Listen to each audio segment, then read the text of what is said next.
It's my pleasure today to introduce our first presenter. We're delighted to welcome Nick Kiger. I hope I got that right. Good.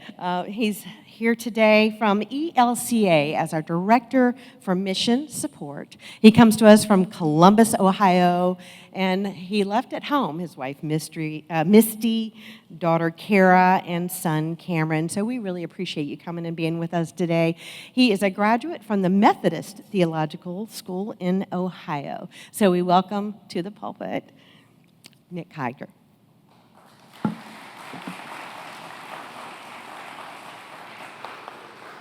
All right, thank you. Thank you. Just working? All right. Well, good morning, everyone. Good morning. It's been a couple of years since I've been to the South Carolina Synod. Actually, last time I was here, I was on vacation, and Ozzy, being the ever good steward that he is, had me filming a mission support video while I was in Myrtle Beach on vacation. So if you remember that from a couple of years ago, I visited that congregation in Myrtle Beach, and I was on a mission support video for the Synod. So Ozzy is good at using his time and others' time, so I appreciate that. But yeah, it's good to be with you. Like you said, I'm from Columbus, and it's always good to come this way. And in my work as Director for Mission Support, I relate to about 34, 35 of the 65 synods across the ELCA, and I cover from Region 1, which is the Pacific Northwest, all the way down to Region 9. So I get to see Lutherans and what they look like and sound like and act like all across the country, and you are very different in the many different places where Lutherans are. So. You probably heard, I'm a graduate from Methodist Theological School. I wasn't Methodist when I went to seminary, and I'm not Methodist now.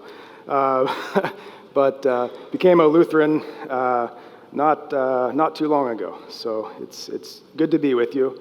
But one of my favorite things to talk about is how stories shape how we talk about stewardship. And I find that when people are trying to think about storytelling, they go immediately to how do we write or film or produce good stories. And I often find that we skip a step when we do it that way, because I think the biggest challenge to storytelling is actually finding the stories to tell and hearing the stories that are out there. Because we're usually drawn immediately to maybe one or two stories, one that people see all the time, and then when we do it that way, I think we end up missing a lot of potential stories to tell. So during this first part of the day, we'll be talking not so much about storytelling, but story hearing. And the way in which I've learned and been taught to be a good storyteller is first by being a good story hearer, and that's through something called active listening. So, by a show of hands, how many people would consider yourselves good listeners? Good listeners. Yeah. I have two little kids at home, and if I asked them that, they would both raise their hands. And I can tell you that they are not amazing listeners. But I say that as a joke, but actually they're actually really good listeners, because when you ask them to recall something, maybe not an instruction, but something that happened, or repeating back something their mom or I have said or have talked about in a private conversation between the two of us, they can typically repeat that thing. So they actually are wonderful listeners because they're curious about everything that's happening around them.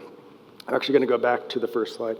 So why do I have this picture of my shoes on the ground? So when I originally made this presentation, I named it The Tale of Two Terrains, and this is why. So one of my hobbies is I'm a runner, and I spend most of my time running on unimproved trails. Like the picture you see with all the roots there. And I find that when I'm running on a trail like that, because the terrain is so varied, there's rocks and roots and all kinds of things that could make me trip, I find myself way more aware of my surroundings. Okay? I'm like way more in tune of what's around me. I actually hear more things, I see more things, but the number one thing being a runner is about not getting injured. I actually don't usually fall when I'm running on a trail like that because I'm so in tune with what's around me and what I see. On the other hand, when I'm running on flat ground, like the other picture, a lot of times because it's boring to me, I wear headphones. I might be listening to a podcast or something. I'm more concerned about what my watch says, like the data that's happening, how fast I'm running, which isn't fast at all ever. What my pace is. And I can tell you that I've injured myself more times running on flat ground than I have running on a trail. The last time I got a really bad injury, I had actually run about 4 miles on a trail like that, and then I rolled my ankle in the parking lot on the way back to my car.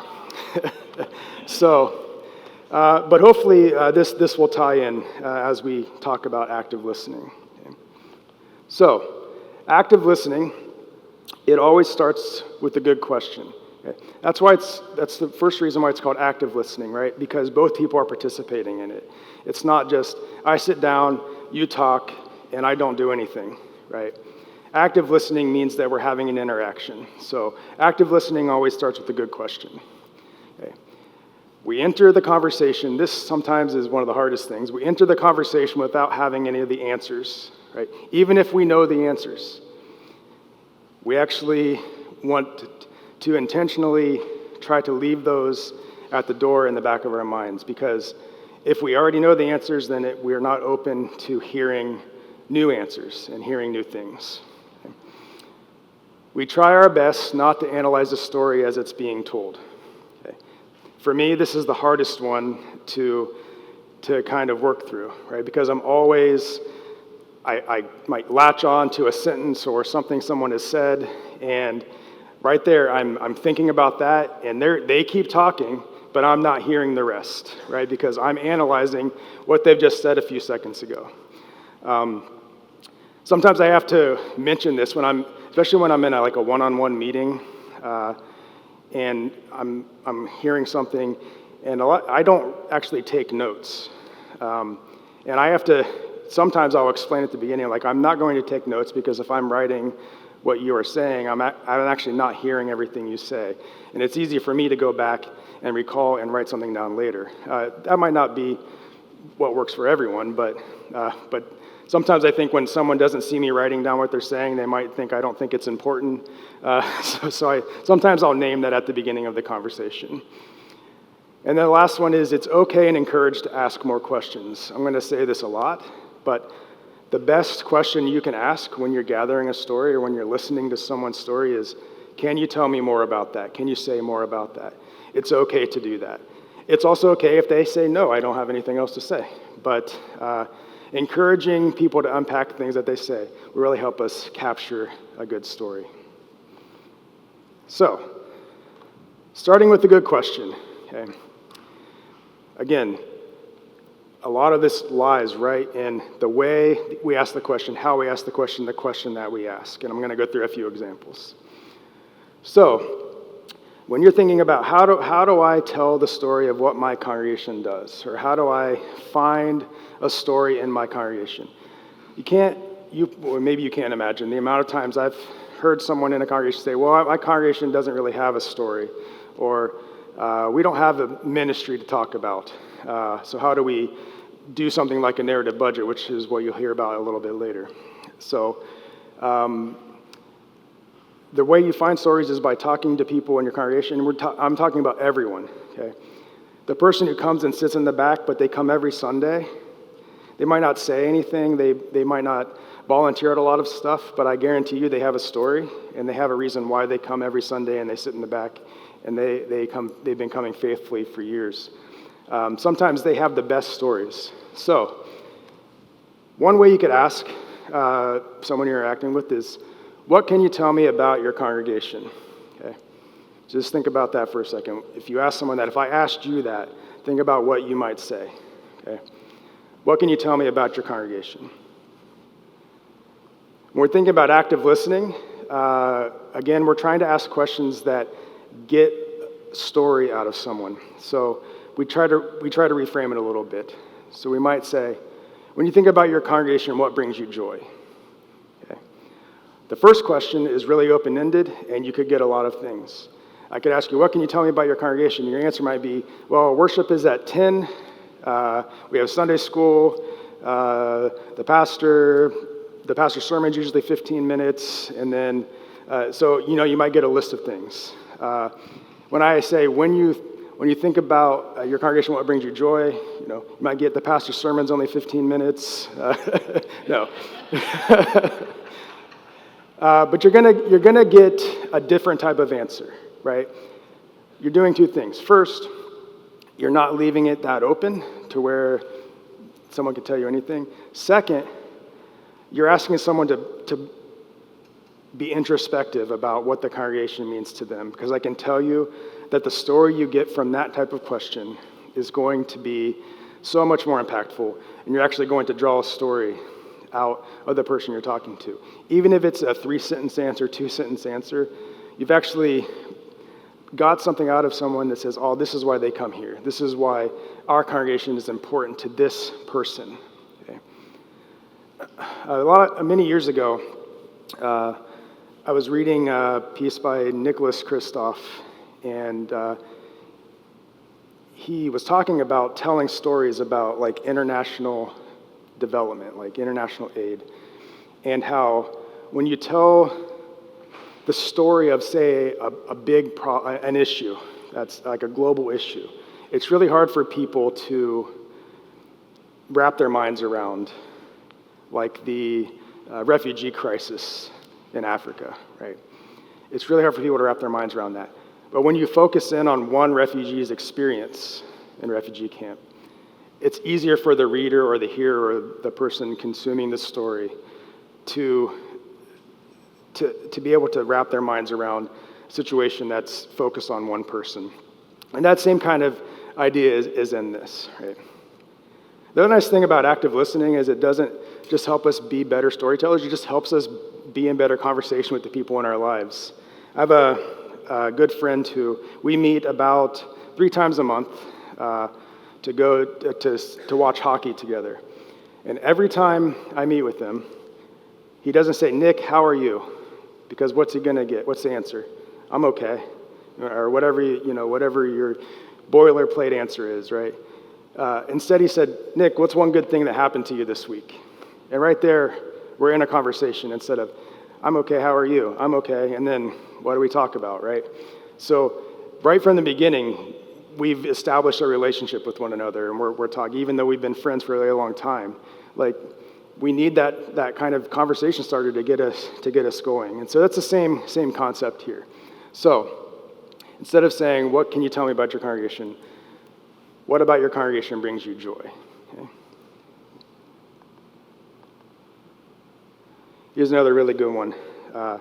This is one mistake I made early on. I would go and visit congregations and I'd say, but tell me about the ministries of your congregation. And I would, once again, get a list, right? We've got a food pantry. We open up our space on Wednesdays for the Girl Scouts, this, and this, right? It told me what their ministries were, but it told me nothing about those ministries and what it meant to the person I was talking to, right? So instead, I asked something like this. How do you believe your congregation is making a difference? Again, they're going to tell you about ministry, right? But they're not going to give you a list of the ministries that exist in that place in the way that they see them. This is also a really strong question to ask when you're doing something like a narrative budget, because again, I think when Tim talks later about the narrative budget, one thing we get trapped in is these are our ministries, this list of things, and this is our budget, and we have to like make them match, right? When you ask a question like this, how is our congregation making a difference? Sometimes you find things that aren't on that list, right? And again, you're getting the answer from a personal perspective. So I believe my congregation is making a difference because on Wednesdays, we invite people from the community to come and use our space, and they get to see the other vibrant things that we do in this congregation. We use our building not just as a place to worship, but as a place where the community can come and gather and be connected. Okay? That's how we're making a difference. So I don't get, on Wednesdays we invite the Girl Scouts in, move on to the next point. We do that, and this is how I think it's making a difference in the community. Okay? I'm going to stop there for a second. Any questions or thoughts about this? Okay. Good. Oh, yes.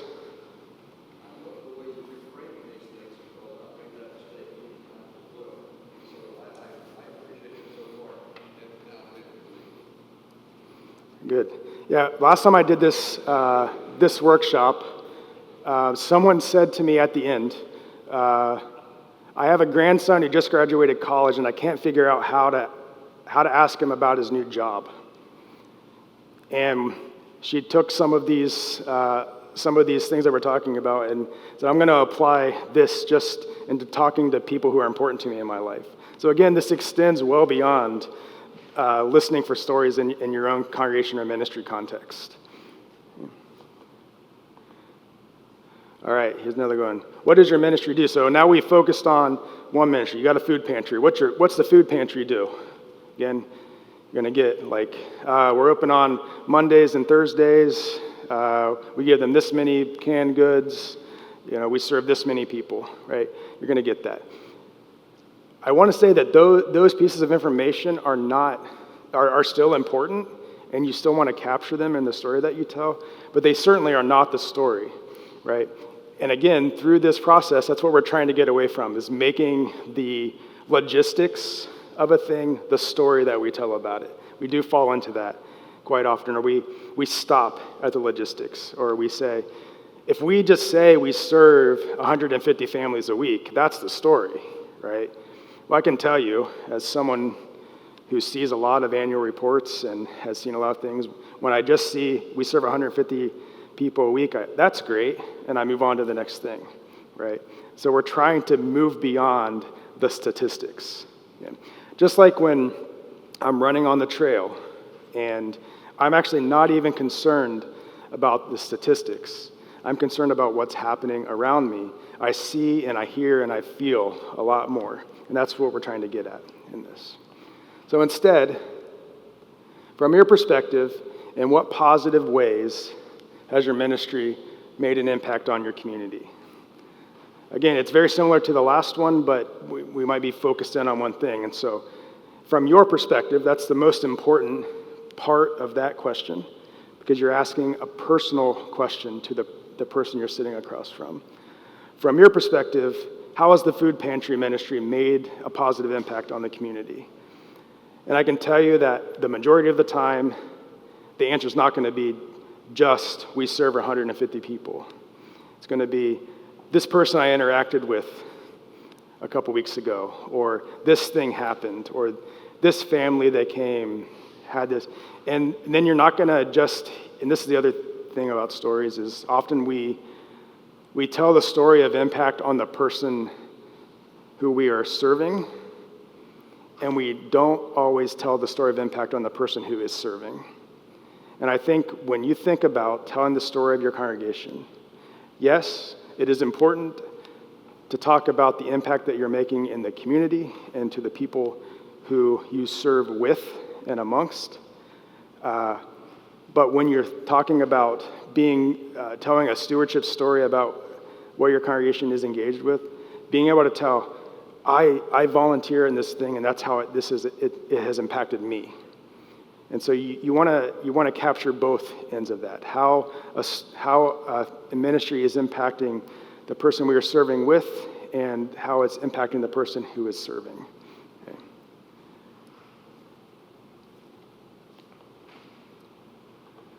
Before I move on, I want to just ask if there are any more questions or thoughts here.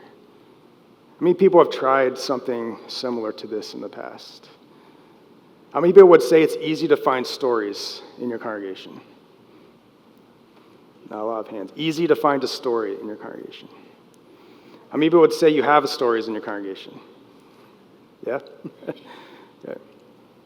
I remember, it's been a couple of years, but I was at a workshop or some kind of thing. I was a participant in a workshop, and someone was asking for us to consider our own faith story and to be able to tell that.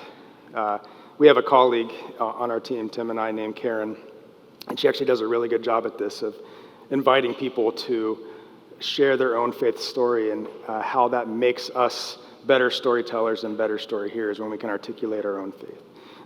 But I was thinking about that experience in connection with this, and I thought to myself that, why did I keep going to church when my parents didn't make me go to church anymore?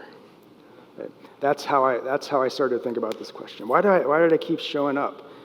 And I realized that it wasn't about the great programming that we had, and it wasn't about how good of a sermon the pastor gave, and it really wasn't about much that if I were to look at an annual report, I could read. What I latched onto was, I went to church where my grandmother was a member for a long time, and every Sunday after the service was a time of fellowship, and her friends would invite me to sit and talk with them, and they would ask me questions, I would ask them questions, and I realized that I kept going to church after my parents didn't make me go anymore because I was connected to those people. And I wanted to go and I wanted to hear their stories and I wanted to tell them mine and I wanted to tell them about my week. And these are the types of stories that we miss, this type of connection that we miss when we only look for stories that orbit around, let's say, the main ministries or what we list in the bulletin as our ministries, right? We miss these stories of connection that our congregations have to tell. Or we miss the story of the person that sits in the back and comes every Sunday, and we don't ask them why. We don't say, why do you love about this congregation? You keep showing. You've been here through 3-4 rostered leaders. You've been here through conversations about whether or not we can stay open, and you still come. There's a story there, right? And we all have those stories in our congregations. But when we're just looking for the marquee stories to tell, we miss those. And we find that the answers and the stories that we pull out of individuals in our congregations are actually the ones that keep people coming, that help us to say, why? Why are we a congregation? What are we doing? Why are we vital, right? Active listening allows us to meet people where they are, right? It allows us to take the context out of just what happens between the four walls of our congregation, or just what happens on Wednesdays at the food pantry, or just what happens on Sunday mornings. And it allows us to meet people where they are so they can tell us the impact our congregation has on their life all the time. How we as a congregation are helping to shape them when they leave the place where they are, how we as a congregation are part of their own personal story, and then how they are part of our story as a collective. Right? So, I have a few examples of this.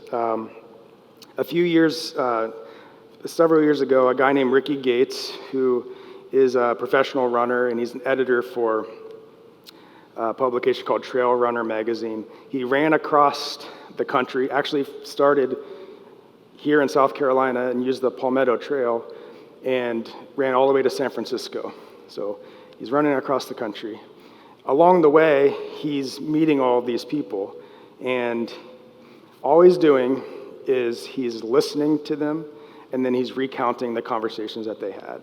And so he's doing this, every other day, every few days when he gets a chance to update. And I'm following this along as someone interested in storytelling, and I'm thinking to myself, this guy is telling the best possible story he can just through recounting the conversations that he's had with individuals. So I'm just going to share a few examples of that. Here's the first one. So if you can't see, he's got his knuckles tattooed and it says self-made across his knuckles. Okay. So here's what he says. "My mom hates this tattoo," he said with a thick Cape Cod accent. "I was in labor for 36 hours and you have the nerve to claim you're self-made?" "What's your trail name?" I asked him. "I don't have one yet. Somebody tried to call me Tat, but I shot that down. Till then, I'm just Josh." That's it. A couple sentences, but he's told an entire story about a person that he's met along the way. Here's another one. "I sat in the AA City Cafe and drank 1,000 cups of coffee while Dolores warned me about the impending mosquitoes through the Mississippi Delta. Once you get to McCrory, you'll be fine, but down in these flatlands, Lord." She asked how she could check up on me, and I told her I've got a website and a Facebook. Her husband, Milton, handed me the business card for the place and said, "How about you just call us from time to time?" Once again, it's not complex. He's asked a question or he's made a connection with the people he's sitting across from, and just from that simple interaction, and I can guarantee that these aren't long interactions, because of course he's trying to run across the country. But he's finding these places of connection, meeting people where they are, and getting stories from simple acts of being in conversation. Mark found me quite done, sprawled out on his father's dock. You got to introduce yourself if you're going to just camp out on somebody's dock. You're in rural Alabama. I explained that I'd been paddling hard against the waves for hours with little progress on nothing but Slim Jims and candy bars. Told him I'd come from Chattanooga on the board and from Charleston by foot. His father, Chuck, heard out the story, and before long, I was sitting in their kitchen eating not one but 2 hamburgers, talking about angels, old cars, and river currents. After preparing me several sandwiches and fruit, Mark drove me past the tumultuous waves and sent me on my way again. Okay. I should say that at one point he was like paddleboarding on the river. That's where this comes. He wasn't walking on water or anything. He's paddleboarding on the river, and he ends up on these people on this dock. Again, could have gone really wrong, but he decided to enter into conversation anyway. Think about that. How often do we not ask someone for their story because we're afraid of what the answer is going to be? Or we're afraid it can go wrong. What are we missing? I often say, and you can think about who this person is in your congregation, the person who is the loudest, the person who maybe causes the most waves, the person who's the scariest person to talk to. We all have those people in our lives and maybe in our congregation. We often don't ask them, why do they care enough to be so loud?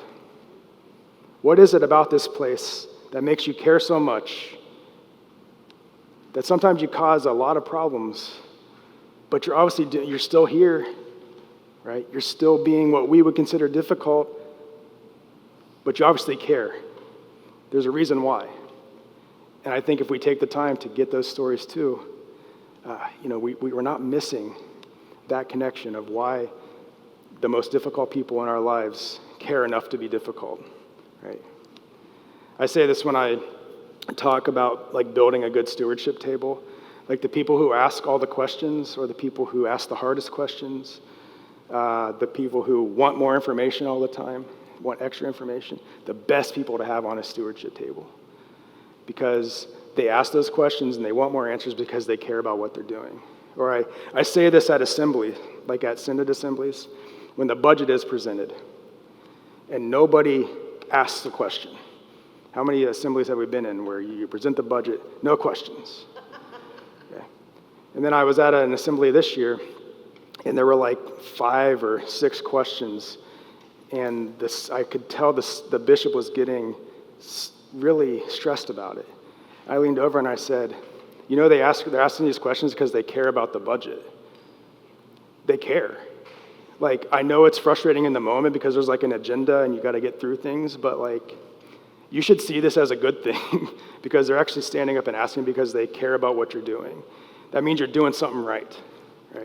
We want that kind of feedback, and we want those kinds of askers of questions in our life. My wife is very much like that. She asks a lot of questions, and then when you get down to the base of it, it's because she really cares about what we're talking about, right?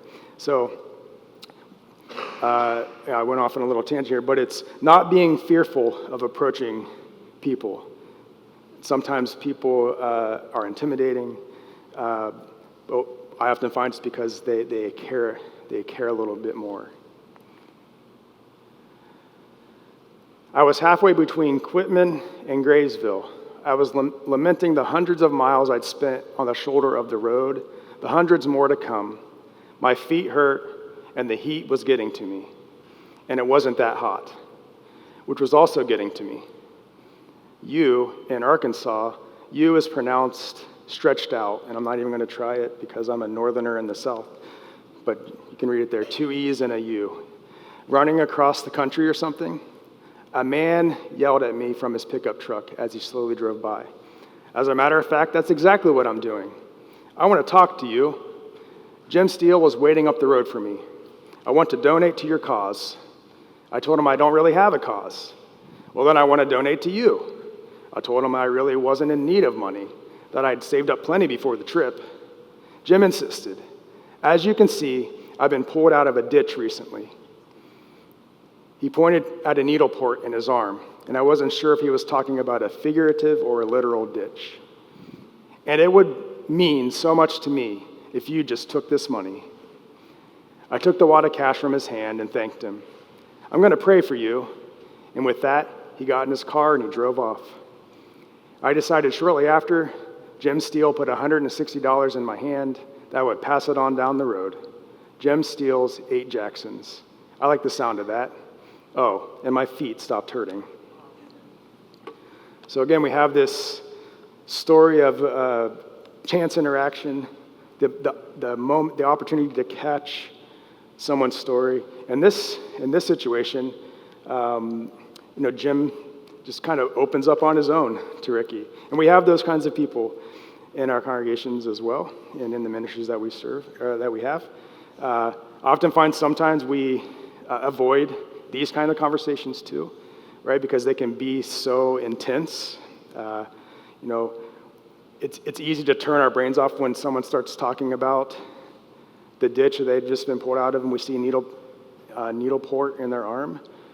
But when we practice this sort of active listening thing, we allow ourselves to just hear, right? The other nice thing about active listening is it doesn't call us to solve the problems that we're hearing about. It calls us to listen to what people have to say. And it's so freeing as someone who is collecting stories or listening for stories, that even when we're writing a story, we're in the process of hearing how our congregation or our ministries are serving, that it's not about how do we solve the issue. It's about how do we capture the story so we can bring attention to these things, these challenges, these ministry opportunities that are in front of us, right? It's another thing I had to learn really early on when I started working at Churchwide. As you can imagine, sometimes when, like Tim or I go to a place and we are representatives of the ELCA, people have a lot of opinions about what goes on at Churchwide. And often they like to share those opinions with us, as you can imagine. Especially when you get into a room with 30 rostered ministers, fresh off of a recent churchwide assembly. There's a lot to talk about. And my first year in the position, I would go back and I would be so stressed out, like, I don't know how I can fix this. I don't know what to do. Then I realized they're not telling me because they think I can fix it. They know I can't fix it. Like, I'm, down here, right? They just want to be heard.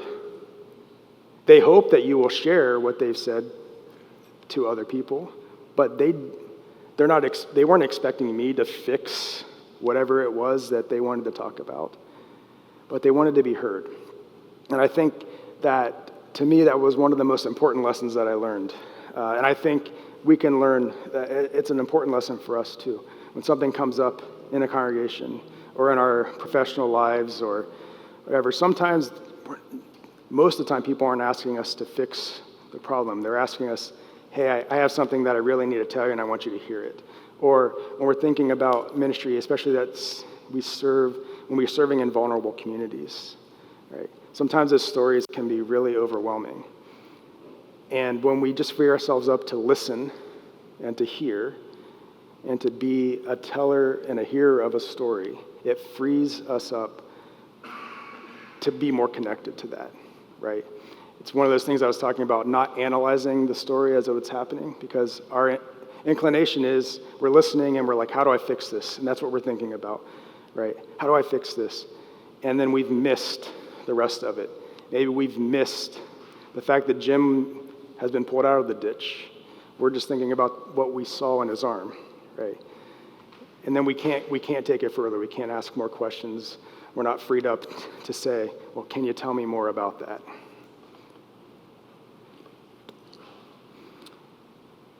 Active listening helps us to remind people that we are all storytellers and we all have a story to tell. Okay? This one is so important, especially if you are in this room. The number of times I hear, I'm not a good storyteller, I don't have a story, or I don't know how to tell stories. You do, because you do it every single day when you're in conversation with people. You're telling a story, you're hearing their stories. I think what we get caught up in is, I'm not a good writer. I'm not a good public speaker, so I can't be a storyteller. You can. Because good storytelling starts with opening yourself up to the opportunity to hear a story, to hear what people have going on in their lives. So I want to ask now, we got about 15 minutes or so left. Think about a time where you were surprised by a story that you got someone from that you didn't expect to hear a story from. And it could be in any part of your life. And maybe you have to think about this for a couple minutes. But think about a story that you heard that you think was by accident. And then I'll ask if anyone wants to share what that might be. I'm going to open it up for you to share that now. Anyone want to share a story that you heard by accident? Yes.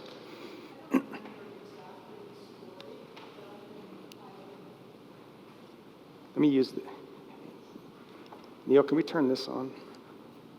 Maybe it's already on. Try that. I don't. He's getting it. Okay. I don't remember the exact story, but I can remember there was a prayer person that came into our house, and I was working from home, and I just, I was like, well, I'm so busy, I can't listen to this, to myself in my head, but I stopped, and I listened to this gentleman's story, and it was just, took the time, and it just felt so good to do that. So I was caught up in that, well, I got to do all this stuff. I don't have time for you, but I made time. Yeah. Often our biggest obstacle can be the world around us, right, to hearing stories. Anyone else want to share? I think I saw another hand somewhere. Oh, there, because I didn't have it on. Yes. Your story by accident? Yeah. Okay. All right, I'm a CPA, and years ago I was in my office, and one of my clients came up and to pick up his tax return. Young black fella, he was a partner in a drain and sewer cleaning business. And you know how they always tell you the thing, we need to have a conversation about race? Well, we did. I don't know how it started or anything like that, talking about it and everything. And he was telling me that of all his friends like that, he was the only blue-collar guy, okay? All the other black fellows who were friends of his, they all worked at Merrill Lynch and Goldman Sachs and everything like that. And he said how every night when they went out, walking, going out someplace, the cop cars would come, pulling up, everybody up against the wall, and it'd stop and frisk. And he said this would happen every night. It was going like that. You couldn't take a different way around. One night they did this. Cop went to stop the guy, search him, reached into his pocket and comes out with a .38. The kid panics. He says, "Dad, I don't have a gun or anything like that." The cop's kind of, but finally the cop says, "No, it's not yours." He said like that, "But just think how easy it would have been for me to plant this on you." And it was the first time, I used to listen to all the stories about stop and frisk is stopping crime and it's doing this and it's doing that. I never heard it from the other person who was actually stopped and frisked on a regular basis every time. And how demeaning it was for him and stuff like that. Totally by accident. Yeah. It was one of those conversations people talk about, but it actually happened. Everything. So you were in a professional setting in this. Yeah, I was just sitting in my office, and I don't even know how it started. Right. We just kind of started talking about some various things, and then suddenly he came he told me this story. And it was, it had a tremendous effect on me. I learned something about him, and I just learned something about myself, and I learned something about everyday life. Good. Yeah, thank you. Anyone else? Yes. Thank you. I'm Norma Jean from King of Glory Lutheran in North Myrtle Beach. And one day I'm at my house, and I'm typically busy. And when my neighbors came in, and I could tell she was distraught, and she said, "I need you to pray for me." And I said, "Well, tell me what's going on." And I knew that she was distanced from her family somewhat, but I didn't know why. And she sat there and told me her daughter had been struggling with drugs and alcohol for years, had been in rehab. Her granddaughter rarely speaks to her, and went on to tell me all the trials in her life. And so we prayed. We prayed together. And that night I got a text from her telling me what a relief and what calmness that by talking with me that day and praying with her, that it did for her. So I thought that was kind of interesting that I learned that much about a neighbor. Yeah. Thank you. Anyone else?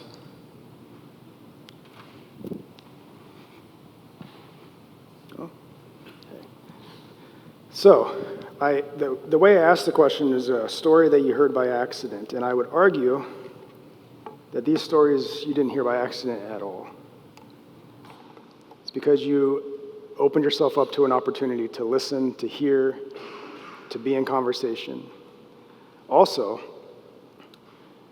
sometimes those stories that we think we hear by accident are the ones that are most impactful to us in our lives, right? Because if I would have said, "Tell me your favorite story," you might have one, and you might say it, but I wonder if it's as powerful as these moments that we find that maybe that didn't happen on purpose, that we kind of stumbled upon, right? So the reason I did that is every time you sit across from someone, you're interacting with someone in your congregation, in your ministry setting, I want you to be thinking about the opportunity to hear a story in that conversation. And then when you're thinking about how do I translate that into how we talk about the impact of what our congregation does or what our ministry setting does. It's, in this moment, I got to hear from the person who worships with me here something that was bright to them about being here. And that's the impact that your congregation has. That's a stewardship story. And again, I try to move us. Yes, it's important to tell the stories of the ministries that we list in our bulletin and we talk about all the time. But we also have to make sure that we're capturing these in-between moments, these things that we don't always tell. It also helps us reframe how we talk about everything when we think about how we're in relationship with one another. My favorite story about this is an experience I had when I was visiting a congregation, and the pastors were pretty. There were two pastors, and they were pretty new. And I had gone to visit because the congregation was particularly generous in the mission support that they shared with their synod. So they go talk to this congregation about what they do in the community and everything. So I went, and the first thing that happened was I got a tour of the building. And it was wonderful. And we would pass rooms, and we passed this kind of classroom area, and they said, this is where we open up our doors during the week. Weeknights, we have AA and NA and some community groups that meet here. And then we went down a little bit. We got to another part of the building, and this is where we have our daycare, and it actually serves families in our community who can't afford traditional preschool and daycare. We have this cost-sharing daycare center here in the congregation. And we went down, we get to the sanctuary and said, actually on Sunday afternoons, I think it was Ukrainian Orthodox congregation worships here in this building, here on Sunday afternoons. Just getting the tour, and the whole time I'm hearing stories of ministry as we're walking through. I'm just getting a tour of the building, right? So we get into the office, and I'm sitting down, and the pastor says, we didn't show you the boiler room, but we got this boiler in the basement. This is in the Midwest, and it needs replaced. And I can't figure out how to get my congregation excited about replacing the boiler. It's like, well,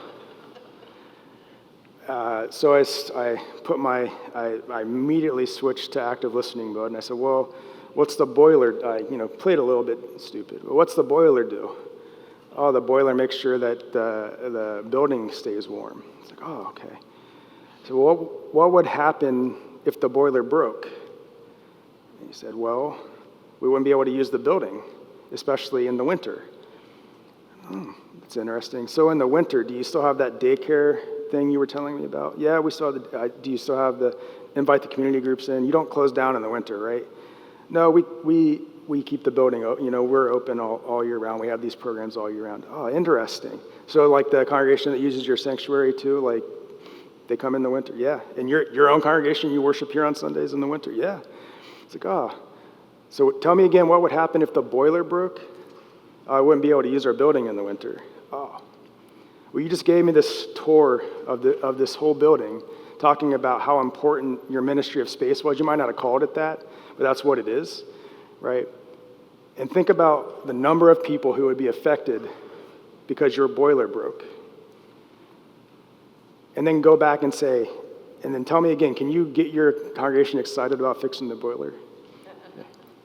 Because the boiler isn't a piece of equipment, right? In that context, it was their capacity to serve their community. It gave them the ability in the dead of winter to open their doors, not just to the people who worship there, but the people out and around the community, which was obviously important to them because that's the first thing they showed me when I got there, was a tour of their building and all the space and what it was used for. I didn't even have to ask, what's this room? They were already telling me, right? And then so the thing about the boiler was an accident because it wasn't even on the agenda, right? It wasn't going to take me down. It just kind of happened in passing. Maybe I asked, like, what's one of the challenges of serving here, something like that. But it was, we had this boiler's broken. I can't get my congregation excited about it. And I think as we think about what we'll do in the after lunch, talking about narrative budget, These are the exact types of stories that we're listening for, right, when we think about a narrative budget, right? Tim's going to tell you that the boiler is not about the boiler, it's about ministry, right? The building, the walls, we hear all the time, and to an extent I agree that the walls aren't the church, which is true. But sometimes the walls are our capacity to do ministry as well, right? And so our walls have stories, what they're used for. Our classrooms have stories. Our sanctuaries have stories. The people in them have stories. We just always have to be listening and looking and trying to hear them. And again, the most important question you can ask is, can you tell me more about that?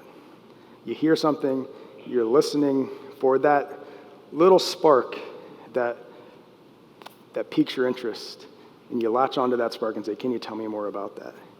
We try it. The easiest thing is to try it on your own. Next time you're talking with a friend you haven't seen in a while, try that. Name something good that's happened to you this week instead of asking, how are you? And see what that does just to your own interpersonal relationships that you have with your friends and family. Next time you find yourself in the congregation and you need to write an article for the newsletter. Try to write that article from someone's perspective that just comes to worship on Sunday, and why, and figuring out why they do that, and how can you make that a story of impact. We are here in this place because this person who worships with you don't even have to name them. This person who worships with us relies on the connection that she finds with the people who she meets every Sunday here. And without that, she's not connected to the community. These are the types of impact stories that through active listening, through being story hearers, that we find. Right? I don't think I can drive that home enough. I just imagine the number of stories that we miss because we're looking in the wrong places. We're looking beyond the people who are right in front of us. So I'll stop here for a second. Any questions or thoughts at this moment? Yes? This might be something you're addressing later. I'm sorry, I'm getting ahead. But so then how do we then collect these stories and begin to share them with the congregation to motivate them? Yeah. So the question was, how can we, when we're collecting these stories, how do we share them with the congregation to motivate them? Yeah. So that's a question I get a lot, and it's usually in the context of, last time I did this, someone came up to me after and said, I'm not really a good, I'm not really a good public speaker. So how can I tell these stories that I hear? It's like, well, there's a lot of formats in which to tell a story, right? You can write it, you can tell it, you can give another person who is a good public speaker bullet points. You can pass a story on to someone whose work it is or who has a passion for writing. Because when you're a story here, you're not always the person telling the story, but you are collecting the thoughts. And it's okay when you hear a story to return to that person for more information. Also, it's very important if you're going to tell someone's story to let them know that you're going to do that. And get permission. That's a big one. Even if the story comes by accident, or if you're going to publish it or tell it in the context of your congregation, to let someone know, hey, this really had an impact on me. I'd like to share this story on how I think it shares how our congregation is impacting either one another or our community. So getting permission, being creative about the way you tell it. Don't tie yourself to one way of telling a story. And then it is hearing it and then going back, if you have to, in the context of I'd like to tell this story, going back to the person and saying, I'd like to work through this a little bit more with you. And you may then take your question, because when you're doing active listening, you're asking what I call strategic questions. You're asking a strategic question. So you're asking a question in order to get an answer that you want to hear. Something we learn when you're a professional fundraiser, when you're working with a donor, is asking a question so you can get the information that you want while someone is telling you a story at the same time. So that's basically what you're doing. And so asking strategic questions, knowing the only thing you enter with is, I have the questions I want to ask, and that's it.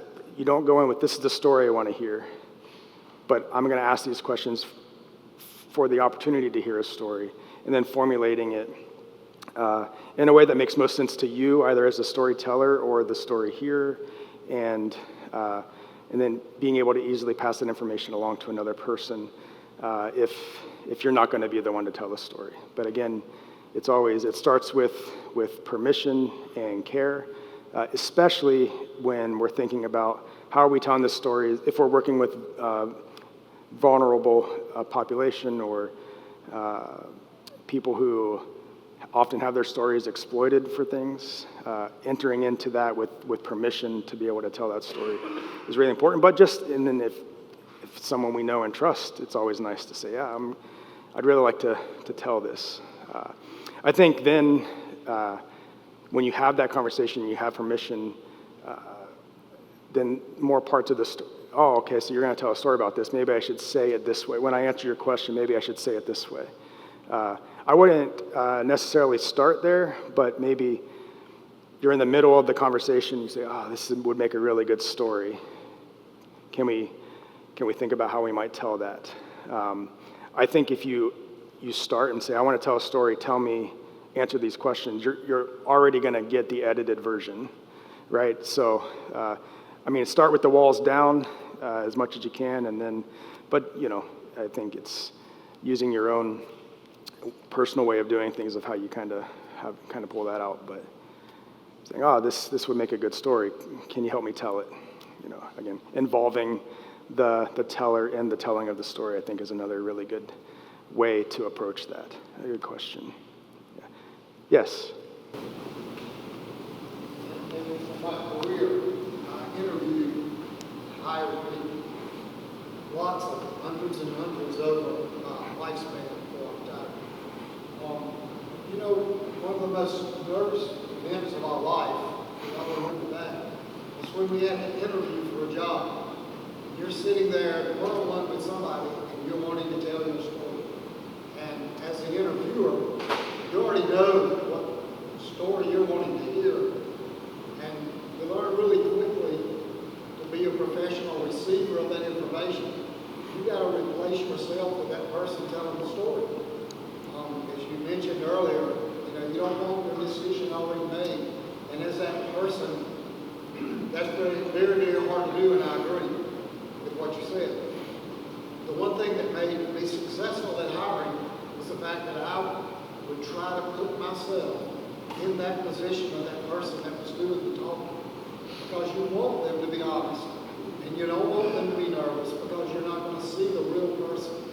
And whether it be church or whether it be work, when you're asking that person for their story, you want to make sure that you're allowing them to give that story, and that you're understanding that story as where it's coming from, the information of the level that it's coming from. Because I was a professional executive, and I'm interviewing somebody off the street wanting to become a part-time associate. It didn't matter whether I was hiring an executive or whether I was hiring some high school kid that was going to be just working the summer. You had to put yourself in their place to make them comfortable to be able to tell you that true story from inside their heart. Yeah. Thank you. Yes. What's on the board, if you remember, I think about the Ozempic ad. The little red pill with a great big story to tell. Really, if you look at the Ozempic ad as a picture of life, that's where it is. And what he just said is quite appropriate. Yeah. It's actually a really good example. Yes. Ozzy asked me to share our storytelling program at lunchtime, and So I look forward to doing that. But specifically, to answer your question, what we did a few years ago, or a year or so ago, is to announce to the congregation that we wanted to hear their personal stories, their stories of life, what St. Michael meant to them and their lives, and so forth. And so we developed, through the help of Stewardship for All Seasons, a storytelling program that we announced to the congregation and told them what we were going to do. And I'll share more of that with you at lunchtime, but I want to read you something real quick. We have a person in our congregation who is a professional writer, and he's published a number of children's books, but here's what he sent to me regarding that particular poster. He says, what do you think? Suggestions are welcome. Keith has seen my draft, and his suggestions for changes are included in what I'm sending you. And I'll skip the next part. He says, he is quite an interesting man. As I sat in a recent meeting, the congregation member, as I said in a recent meeting, the congregation member getting the most out of this exercise is me. I got to learn so much about these people that I interviewed, and only a small part of that learning makes its way to our posters and stories, but I'm the person getting the most out of this. Yeah, absolutely. Yeah, think about, it's actually, and it brings up a really good point, is that thinking about the gift of someone's story and what that is to you as the hearer, and entering in to searching and listening for those stories with that in mind. Like, this is a gift. Someone is sharing a piece of them with me that they don't have to share, but I am getting the gift of being able to hear it. And think about the opportunities where we don't open ourselves up to receive that gift. Or think about the times where we could and we don't, right? A few weeks ago, I lost my grandmother, and maybe 5 or 6 years ago, my mom gave her a book, and it had some active listening questions in it. Actually, was reading it. I was like, oh, this is good timing. Just prompts in the book, and asked her to write answers. And so she did that over the last 5 years of her life. And I learned so many things about her that I would never have learned because I never thought to ask. And like this, and she already had an amazing story, an amazing life story, but the depth of her story became so much more reading those answers, the things I got to learn. I had to learn that she lied about her age. She could build airplanes during World War II. What I would have never have asked that, and it was something that she did a long time ago. She would have never thought to tell me, even though it was like mind-blowing. Like, what? So when we enter in knowing like people's stories are a gift to us, I think it opens up another part of us to be able to receive that gift. So thank you for sharing. Thank you for sharing that part. And it's really important of how stories and how doing this impacts us in such a positive way. Yeah. Any other thoughts or questions? Okay. All right. I will close this time with just saying again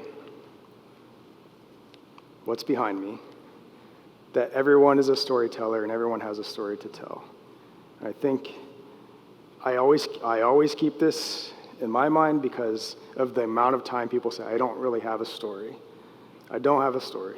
Well, then it is my job as the hearer to help you tell it. And I ask, so when I ask these kinds of questions and when I'm doing this, I'm helping you to tell your story.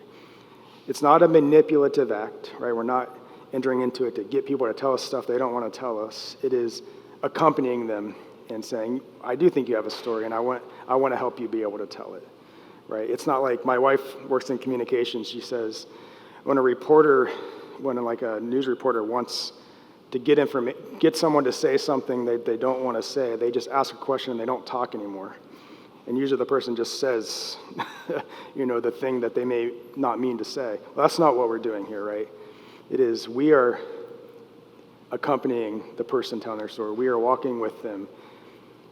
We are entering into a relationship to say, you are the storyteller, and I am just the story here, and I'm going to help you tell it, even if you don't think you have a story to tell. Well, that's where I come in, right? I come in to help you tell that story. And I think it's really important to hear what you have to say and why the ministry of this congregation, or being a part of this congregation or ministry setting, how has it impacted you. And I think, and then going further to say, I think by hearing how it's impacted you, it can help us tell the story of what our congregation means to the people who we serve with, who we serve as neighbors amongst.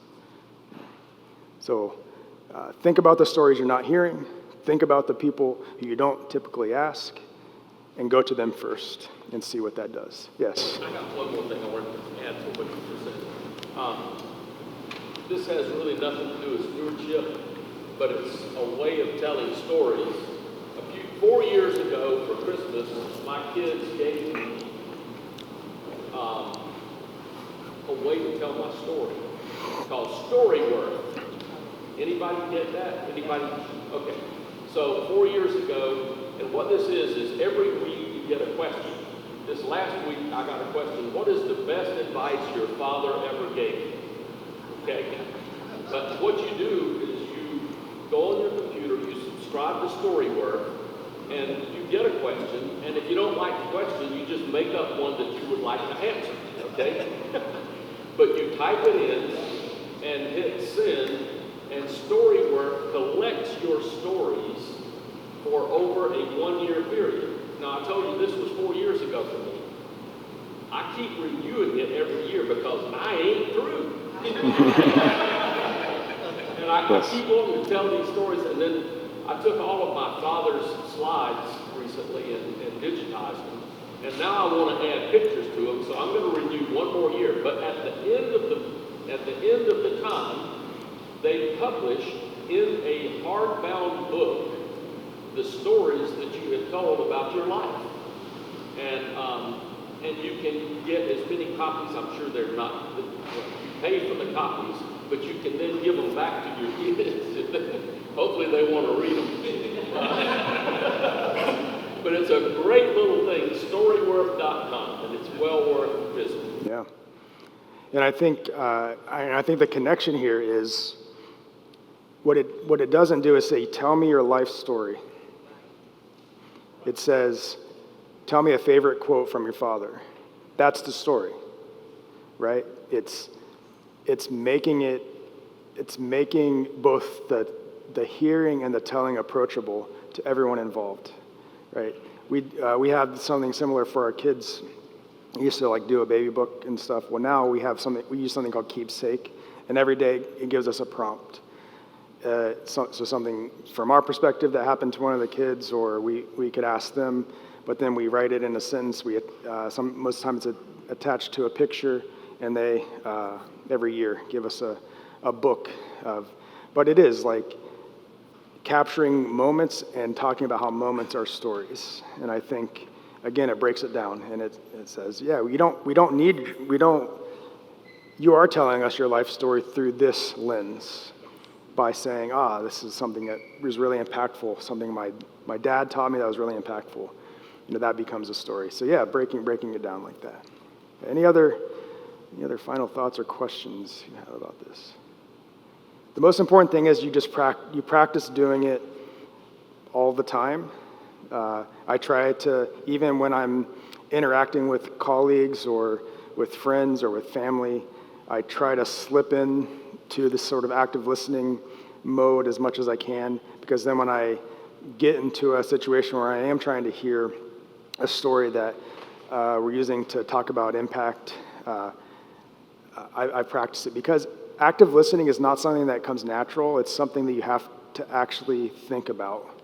And that's what kind of makes it hard. Even if you consider yourself a good listener, it's something like the part about not thinking about what you're going to say next while something is talking, the hardest thing it's the hardest thing, and I don't care how good of a listener you think you are, you will catch yourself doing it. And that's, when you catch yourself doing it, you just try to turn it off, right? And it's like, if I keep thinking about this, I'm missing everything that she is saying to me. So, it's even like when someone is asking a question from out here, I'm not trying to think about my answer before you finish the question, or I will miss the point of the question, right? Which I still do sometimes, and sometimes I ramble when I don't answer the question. So it is active listening. It's called active listening because you are doing something too, both when you're speaking and asking a question, but also when you're trying to think about how you are keeping your mind open to hearing.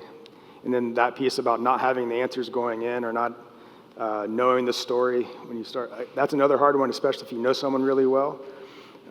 It is, I'm going to try to go into this with a blank slate. I'm going to act like I don't know this person at all, and I'm going to learn as they talk to me. And I think you'll be surprised by what you hear in those moments. So that's what I have for you this morning, this piece about active listening. I'll tell you, it will make you a better storyteller, even if you don't think you're a good storyteller. The more stories you hear, the better stories that you can tell. And again, you're going to find stories in places where you have never thought you would find them before. And that's my challenge to you, is when you go back to your congregation, your ministry setting, is to look for those places, to think to me, where am I not getting stories? Who haven't I talked to? Whose story can I help to tell? And hopefully you'll be surprised by what you find. Thanks so much.